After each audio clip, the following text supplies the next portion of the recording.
Hello and welcome to the CC Dentist community of social inclusion.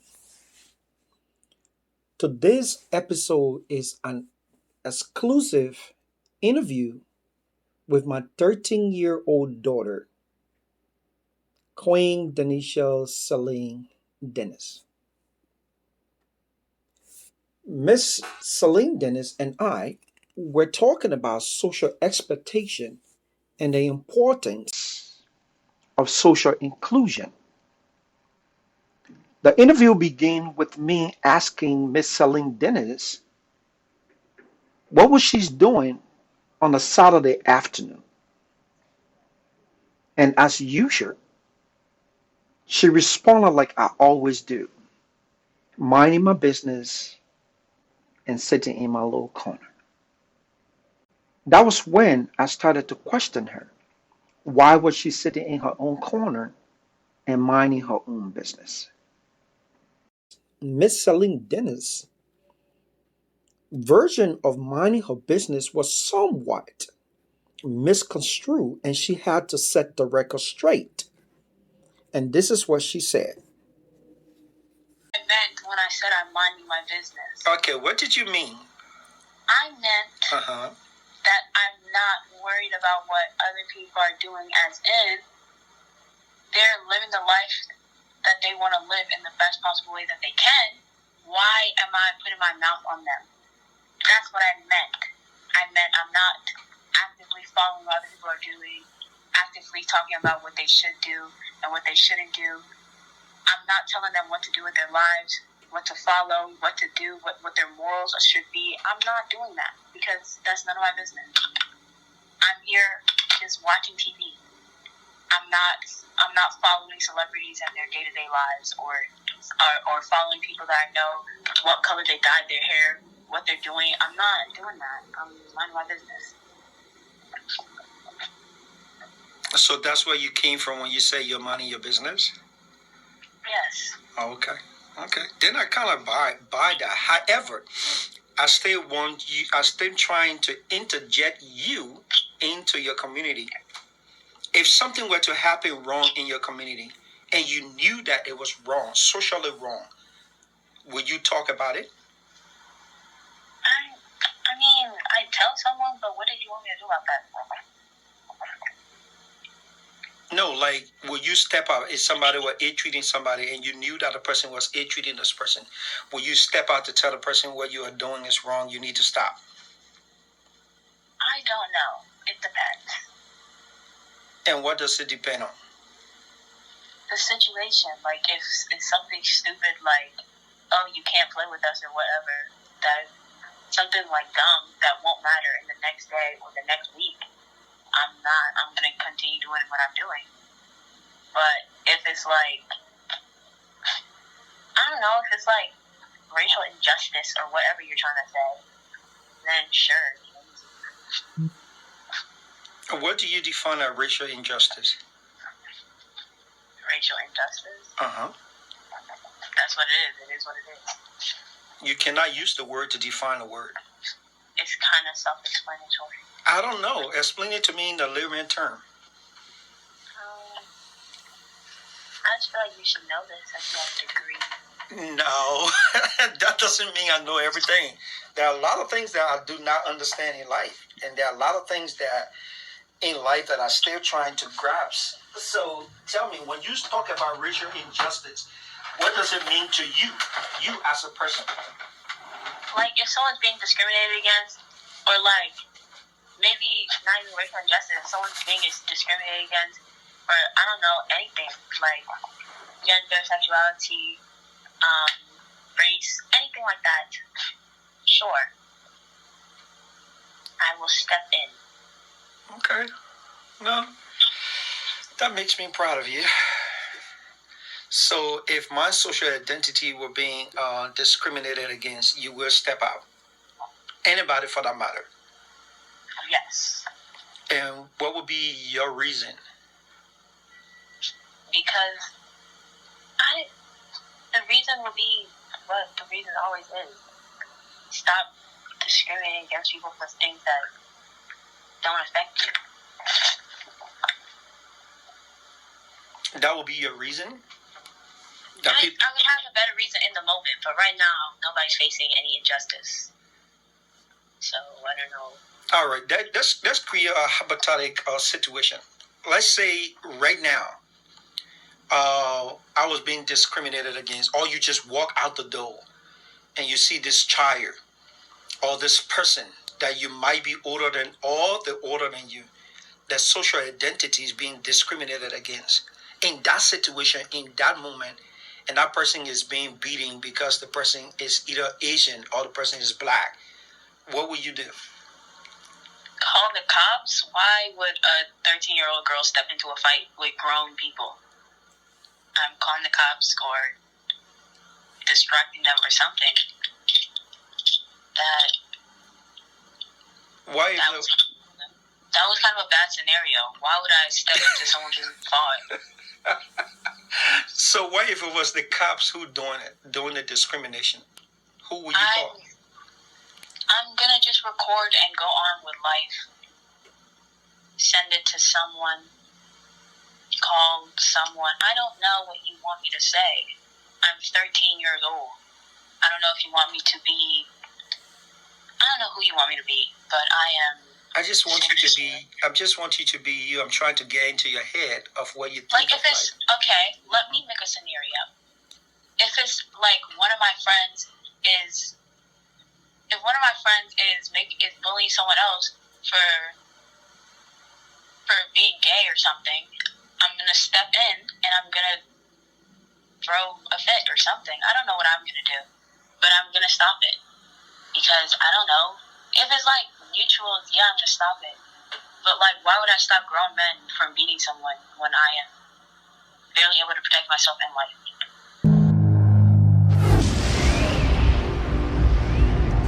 This is where my 13-year-old daughter schooled me on the safety procedure of life, that her safety comes first before her advocacy. Being wise, being able to understand when it is necessary to advocate and when it is not necessary to interject yourself into a situation that is occurring at that moment. Listen as she explains herself.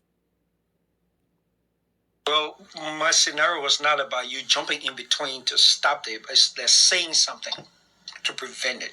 You see something, you say something. That's what I meant.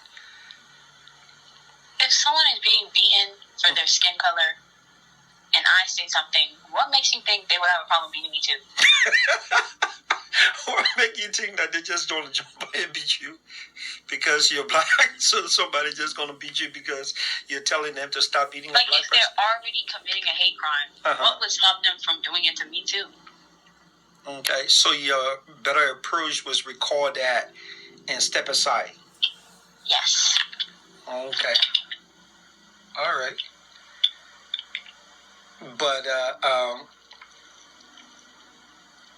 so in that scenario with an older person, you would just do the recording, step aside, and try to send it to somebody to see that, okay, this thing happened at this time. I recorded this.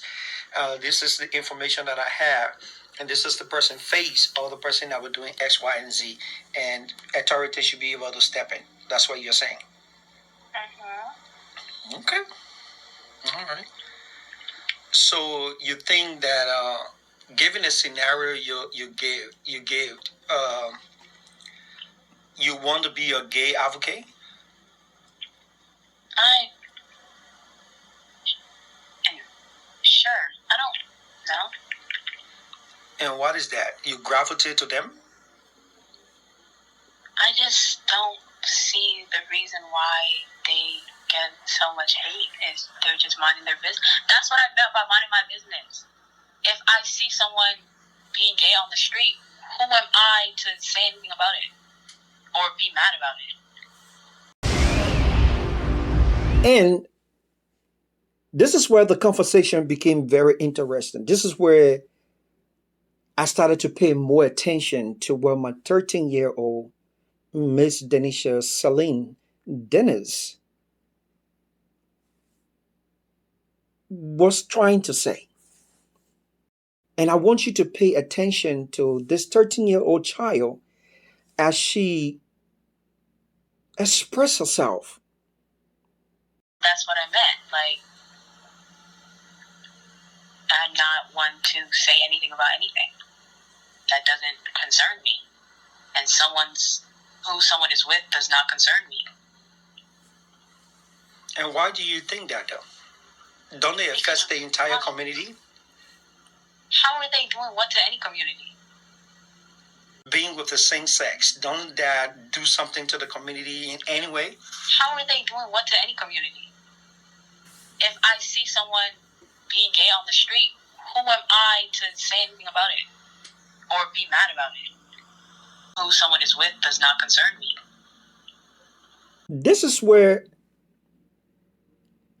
I kind of took a step back to realize that I'm talking to a 13-year-old child who see life in a whole different way. That the sexuality of a person, the way a person is gravitated to somebody, does not in any way affect you or affect what you do at home. So then I started to push the topic to really understand if she understood what she was talking about. And if she truly understand that other people, regardless of their sexuality or identity or social identities or cultural diversity, they are still part of the human race and part of the society. And then I asked her a question that she turned around and asked me. Their attitude, the way they go with each other, being with the same sex, don't that do something to the community in any way? No, it doesn't. Why? Why would it? A lot of people look at it and frown on it. And a lot of people are idiots. It doesn't matter. It never really, why would it affect anyone? If someone is there with their boyfriend and they just so happen to be a man, what is the problem? How is that, like, if you don't like it, you don't have to say anything. You can mind your business and keep your mouth closed and go home. Like, once you reach your house, they're not going to be there to do anything to you. I just don't understand why people have such a problem with it. Okay. If they're living their life. Okay. That makes a lot of sense. And the fact that you, at your age, you understand it to be that way, that what people do with their life matters to them, and other people should be able to adequately respect what the desire of life. That is a good thing. And I'm proud of you for the fact that you see life in that way. That whoever the person's like, that's what the person's like. And if that's the person's preference of life, that's the preference of life. That does not in any way demean the person as an individual or as a person, or subtract them from the society.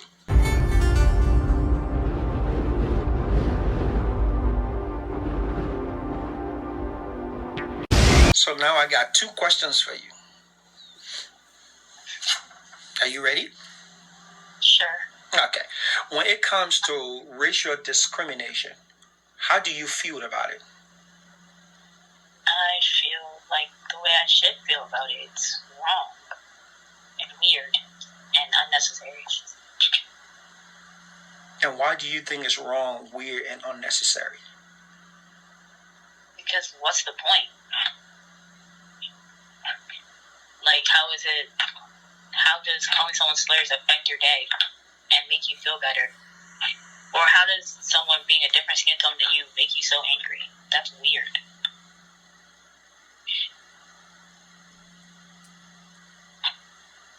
Go ahead, I'm listening. I don't understand how someone being darker than you or having different culture than you is so frustrating and just causes so much anger and brings you to want to beat them in the middle of the street. Is just them living their life. I've never understood it, but whatever. So you've seen the news about Asian being beaten in the street? Yes, I have. And how does that make you feel? The way it should make me feel mad. So it sounds like you're putting yourself in that person's position and that aggravates you. What is It's just, I just don't want people to be hate crimes on the street. It's not about putting myself in any position. It's about human empathy, or just being a normal person who doesn't discriminate against people because of the way they look.